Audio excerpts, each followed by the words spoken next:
嗨，大家好，我是躺平叔，今天是2026年4月10号。這一期我們繼續聊聊恒大清盤，聊聊中國的房地產。隨着這個3月份的小陽春，這個數字在北京個別城市數字比較炸裂，相對來說好像是回暖了，所以媒體就拼命的鼓吹。但是4月份成交，媒體基本上不太去過多的描述，因為4月份它是下降的，所以最近在網上很難看到4月份的什麼成交量，但是說的還是3月份。所以说网上很多機構也紛紛出來唱多，樓市回暖。今天網上流傳的就是高盛一篇報告，高盛認為上海、深圳樓市或於2026年底迎來轉機，今年年底上海和深圳就要漲了，漲多少？這個是彭博社報道的，說高盛表示上海和深圳可能引領中國房地產市場復甦，這兩座城市或將在2026年底觸底，復甦時間較其他一線和二線城市提前6個月至24個月。他說我們的模型當前預計上海和深圳的房價將在2025年底至2028年底期間上漲 15%。 這是分析師在他的報告中寫出，不僅要漲，還要漲 15%。 高盛說，自2024年以來，土地投資效率提高，實力較強的國企開發商現金利潤率、淨資產收益率提升，推動其估值從本輪周期低點回升。如果這些企業核心市場的房地產價格開始上漲，其估值重估將更為顯著。實力較強的國有房企在上海和深圳的業務敞口較高，其中中國海外發展和招商蛇口來自這兩座城市的利潤佔比居前。實際上是高盛發的一個炒股的報告，認為上海、深圳樓市今年年底就觸底了，還要反彈，漲 15%。 而國企在這兩個城市布局比較多，他們覺得受益，所以他們股價就得重估，所以建議你買房地產開發商的股票。高盛也被3月份的小陽春給叫一根陽線毀三觀，再也不提什麼 L 型復甦了。我記得最早不就是高盛說的 L 型復甦嗎？美銀證券他也最新的一個研究報告，他說維持中國房地產中性評級，看好頭部企業。美國銀行證券發布研究報告，維持中國房地產行業中性評級。報告認為，儘管政策面持續發力，但行業復甦仍面臨需求端觀望情緒、供給端庫存壓力等挑戰。短期內看好財務穩健、布局核心城市的頭部國企開發商，如中國海外發展、華潤置地等。他這個跟高盛的觀點類似，但是他沒有說上海、深圳要反彈 15%。 也就是說3月份的這個小陽春讓這些機構紛紛開始看多樓市。摩根士丹利似乎也是在看多。摩根士丹利說，他说中國房地產通縮對地方政府財政的衝擊存在一個二階導數效應，其財政壓力的惡化速度猶如地方政府高度依賴土地出讓收入，房地產下行不僅直接削減其財源，還迫使其增加地方平台融資債務，就是那個城投債以彌補缺口，從而加速了財政狀況的惡化。摩根士丹利認為，他說隨着房地產行情趨穩，這一負面效應最困難的調整期或已結束。如房地產相關的地方政府收入已從2020年的 15.7 萬億人民幣降至2024年的 8.6 萬億，累計減少7萬億，其中最大的同比降幅發生在2024年上半年至下半年，已開始出現企穩跡象。摩根士丹利認為也向好的方面發展。剛才這是海外的機構，現在被3月份的小陽春給嚇到了，紛紛開始唱多樓市。那國內的專家也一樣，任澤平他說，核心區域房價已接近底部。4月8號，在一場關於核心資產趨勢交流活動上，有很多專家又出來唱多。首先是著名經濟學家、前恒大首席經濟學家任澤平說，從房價來看，核心城市、核心區域已基本築底，下行空間有限。長期視角下，我認為具備上漲潛力。全國房地產商會創會會長叫聶梅生，他說，當前中國房地產市場底部已經形成。說刚刚過去的3月，樓市迎來久違的暖意，據中指研究院統計，3月全国百城新建住宅價格環比微漲 0.05%， 同比上涨 2.24%， 二手住宅環比下跌 0.34%， 跌幅較上月收窄 0.2個百分點。全國50城住宅平均租金環比上漲 0.09%。 然而進入4月後小陽春時期，市場走向如何，仍引發不少猜測和徘徊心態。当被問及今年國家是否會出台更大力度政策激活房地產市場時，聶梅生對華夏時報記者明確表示，我認為會的，後續會出台一些更貼合市場正常發展的促進性政策，我也比較期待。這個聶梅生他說，過去房地產泡沫形成時期出台的抑制性政策必然要逐步退出。一個人生病時打針，病好了不可能還繼續打針。他預計首套房、二套房相關規定以及土地方面限制性政策後續都有望調整。聶梅生還提到，土地70年產權問題應有一個明確說法，也就是說，咱們現在不是土地使用權嗎？使用權只有70年，那現在畢竟還有70年沒到，最早的房子還沒到，那現在都是各種傳言，有的說你再續繳一筆錢就行了，有的说不用繳錢，自動續期。那這個專家的意思就是，那你政府得給個明確說法。他一直主張解決小產權房問題，其本質與戶籍制度相關。如果農村戶口和城市戶口不能自由流動，就會影響城市化進程，也會影響首套房、二套房認定等政策落地。任澤平給出了更直接的建議，全國現在就可以全面放開限購，不必過度擔憂。了解一線市場的都清楚，當前完全沒有必要再顧慮放開後的市場波動。他預計未來1-2年，一線城市、遠郊區會率先放開，大約3年左右有望全域放開。北京或存在特殊性，節奏可能略有不同。對於房價走勢，任澤平保持樂觀，說核心城市、核心區域長期視角下具備上漲潛力，不要迷信奇蹟，要相信規律。他強調，選擇有人口與產業未來的區域，遠離缺乏基本面支撐的標的，是分化時代生存法則。從全球資產配置視角看，中國擁有穩定和平的發展環境，戰略看多，中國經濟前景與人民幣資產是應有之義。這個不論是海外的機構還是國內的專家，現在都紛紛看好樓市，根本原因就是他們看了3月份的数據，上海二手房是 3.1 萬套，北京是近2萬套。我的觀點是不變的，這個曇花一現，是剛需，剛的不能再剛的，憋了很長時間，在這兒集中釋放。尤其是上海，上海正好搞了一個沪7條，讓很多沒有買房資格的現在也能上車，趕緊的，他錢也夠，孩子要上學，那趕緊趕上這班車了，对不对？因為這些通過成交的數據已經說明問題，300萬以下的房子佔成交的 60%、70%， 北京、上海都這樣，就說明什麼？說明你這一刀下去割的都是韭菜根，買的都是老保小，跟學区有關嗎？新房實際上3月份沒有動靜，反而還在下滑，怎麼能說小陽春呢？進入4月是吧？這些上海、北京的數據就直線下降。實際上4月份也還受小陽春影響，因為按照這個慣例，像北京、上海，它這個1年級小孩上學應該是在5月份收集資料、戶籍資料摸底。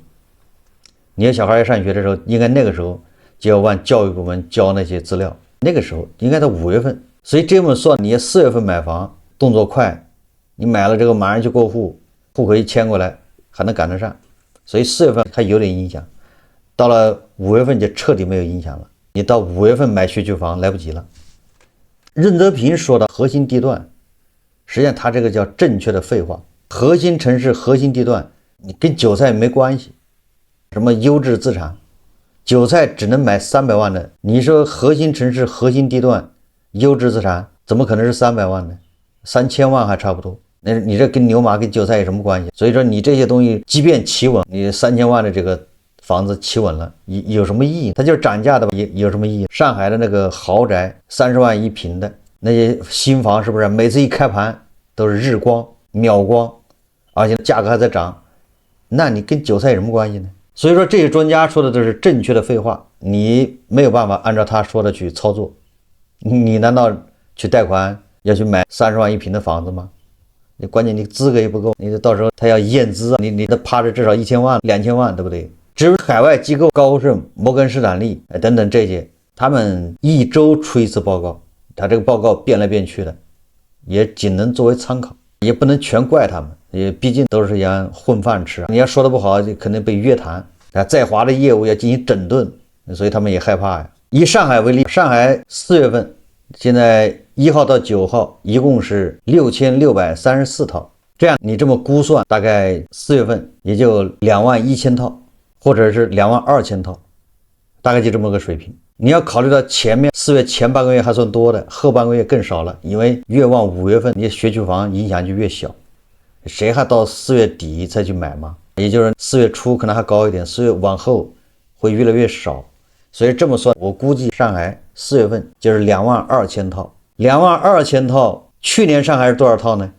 去年上海4月份是23400套，也就是說今年4月份也很難超過去年的4月份。现在就可以得出結論，而且今年說政策改了是吧？但是我不確定，說上海是連車位也算一套。過去買房的時候，你買房帶車位，車位和房子登記是一套，大概這意思。今年是你要買個房子帶個車位，你房子是一套，車位又算另外一套，那2套，那這個影響也有至少10%以上買房帶車位的。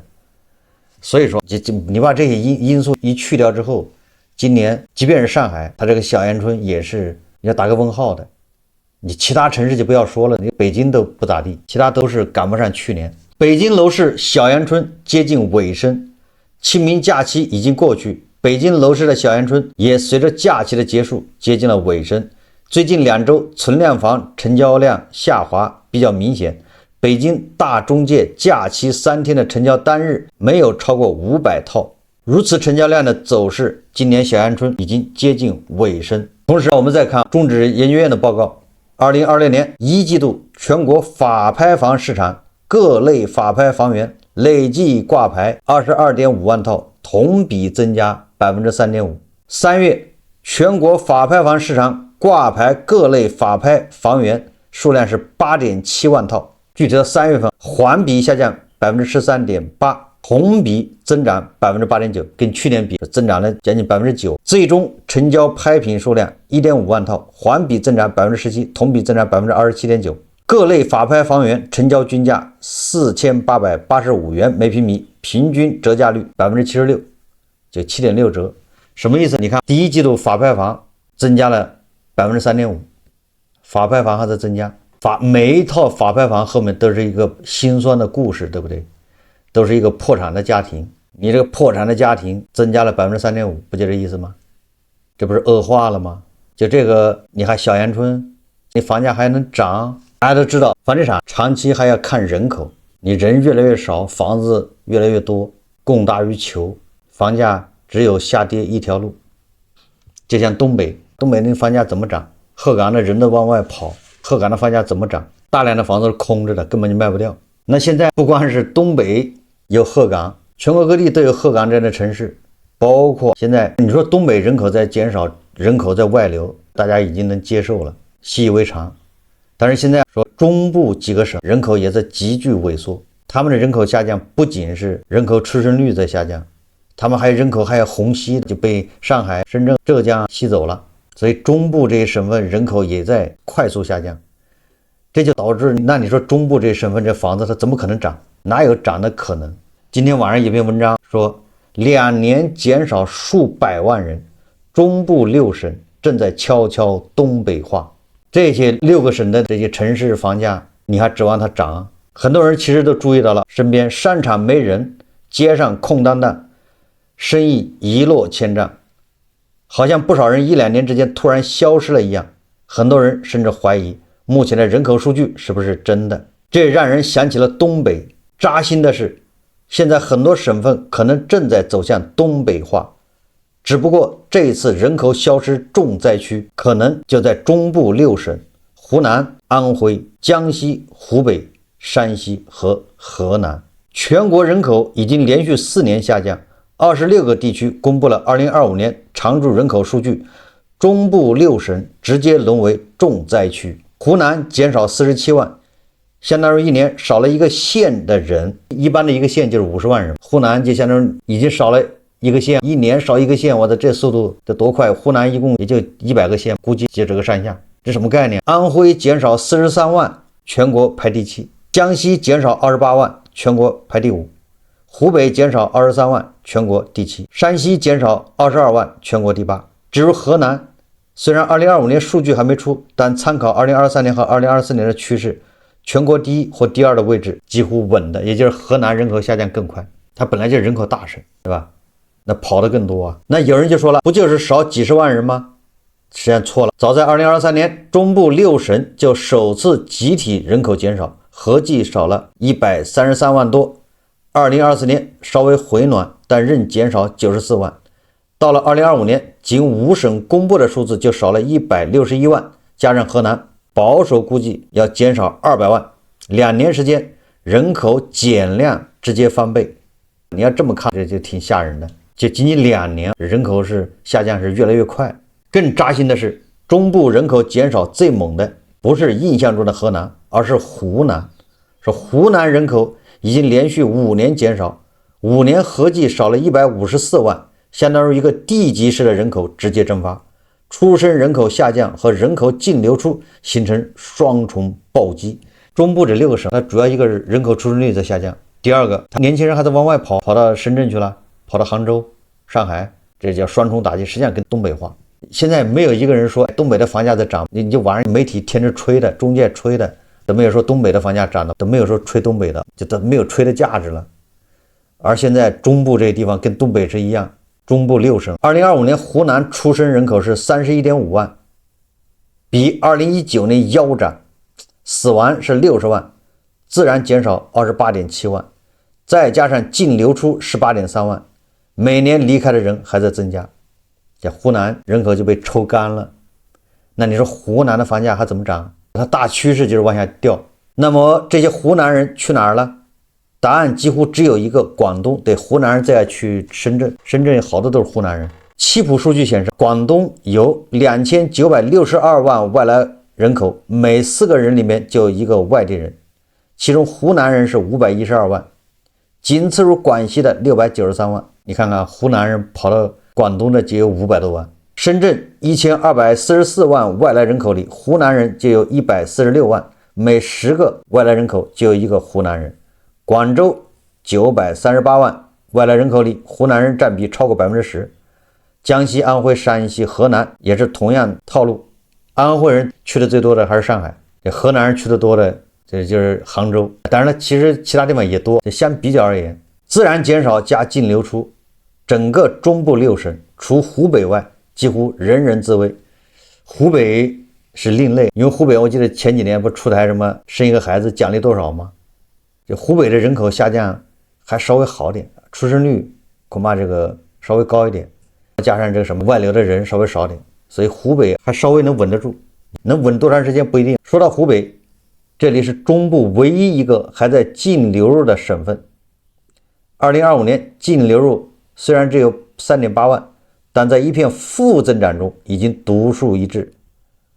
實際上你這樣人口不掉就已經很厲害了，就不要說增長。我覺得湖北它獨特的什麼，主要是武漢一個城市也夠大，工業也比較齊全。武漢呢，怎麼說呢，生活成本也比較適中，找工作也相对来說也可以，沒有什麼成都那麼好，因為它夠大呀，性價比還可以，房價雖然也高，但是跟工資來說相对來说還比較合理，是中部一個超大城市。這還不重要，最重要的是武漢的高校非常多，這個大家知道吧？武漢的高校還有武漢的一個醫療資源，所以說武漢的湖北虹西周邊的一些人口，這就變成一種相對來說它就比較有優勢，所以湖北的整個的人口下降就稍微比別人要好一點，但是不代表說湖北還能穩得住，這個我覺得夠嗆，要不了3-5年湖北的人口也会下降，它只能說比安徽比这個什麼湖南江西要好一點。至于人口為什麼流出，出生率下降，這個大家都知道，說來說去你這發展的不行，你這沒什麼產業不配套，營商環境差，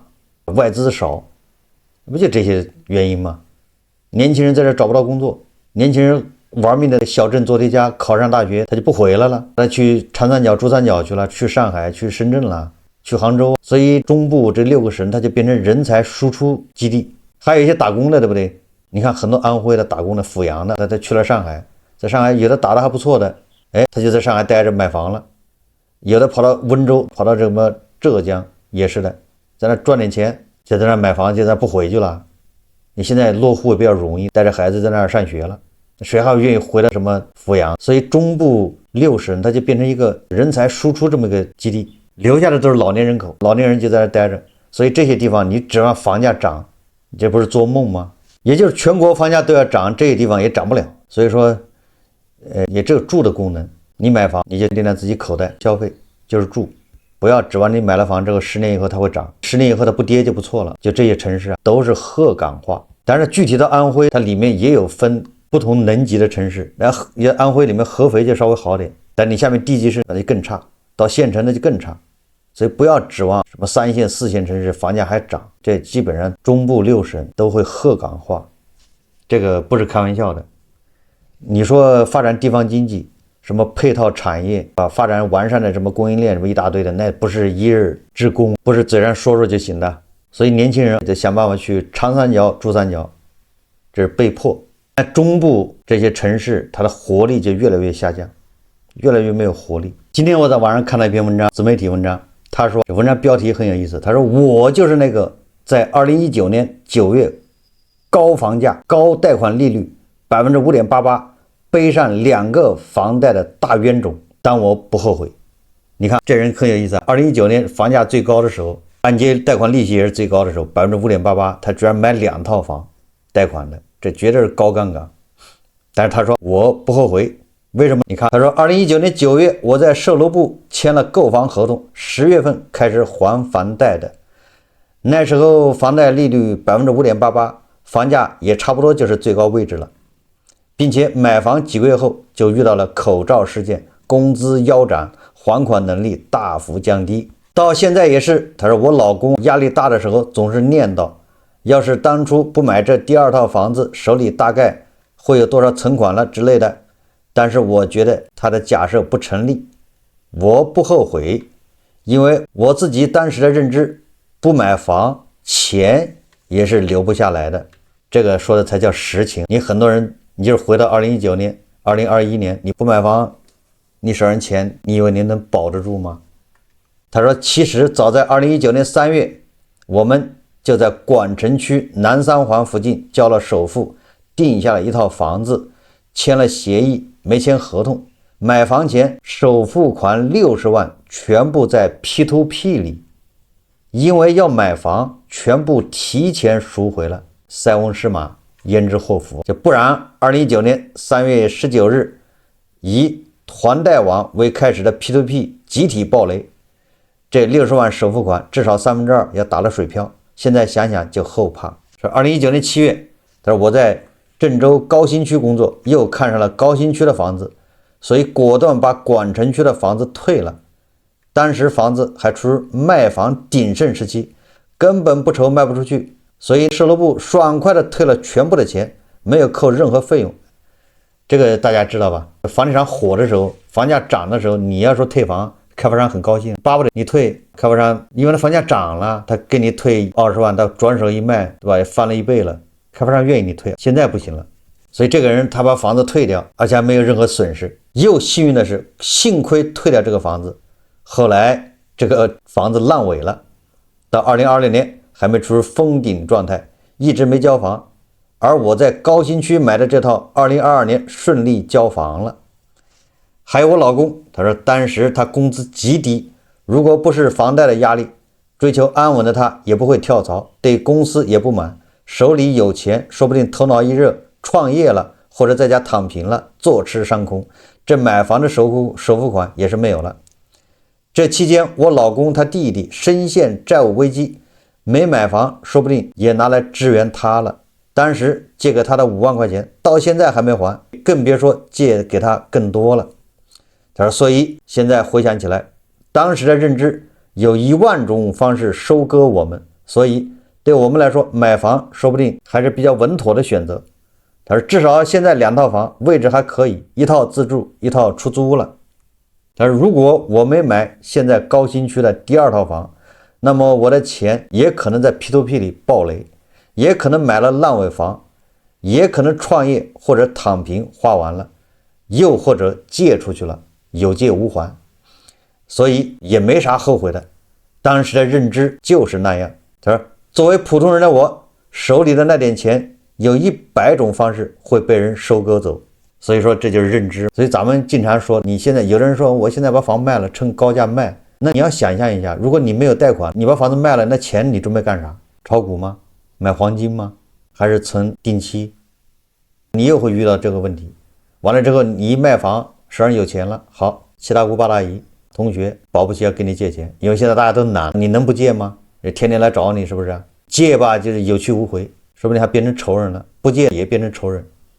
你看就是因為這個房子賣了這個回來的錢。所以很多時候你千算萬算，人算不如天算。這個人的心態還好，雖然最高價最高的貸款利息買了房，但是人家認為我要不買房這錢也沒了。那如果他是這種心態，那就不焦慮，他活着反正是他能活得下去，不焦慮，能夠愉快的活下去，這就是勝利。不要患得患失，是不是？你如果失敗了，你做了錯誤選擇就認命。好就好在這個人他們沒有被槓桿擊穿，沒有斷供，這個心態比較好調整。如果他斷供了，被擊穿了，那時候恐怕又是另外一番場景，或者是叫另當別論。那這個故事告訴我們什麼？實際上就告訴我們，你現在你想買房或者想賣房都行，你要為你的認知買單。如果錯了也不要後悔，不要到时候会埋怨。你现在認真去思考，你覺得你該買房，那你就買。3年以後那房子跌了，你不要覺得肉疼。你現在經過慎重思考，你覺得應該賣房，或者房子應該賣掉，那行你就賣。3年以後那房子漲了，你也不要肉疼，你說當初賣早了，賣虧了。這都是你當下以你現有的認知認真選擇的做出的判斷。好，這期節目咱們就聊到這裡，感謝大家收看。如果喜歡我的節目，歡迎訂閱轉發，也可以在下方留言評論，謝謝大家。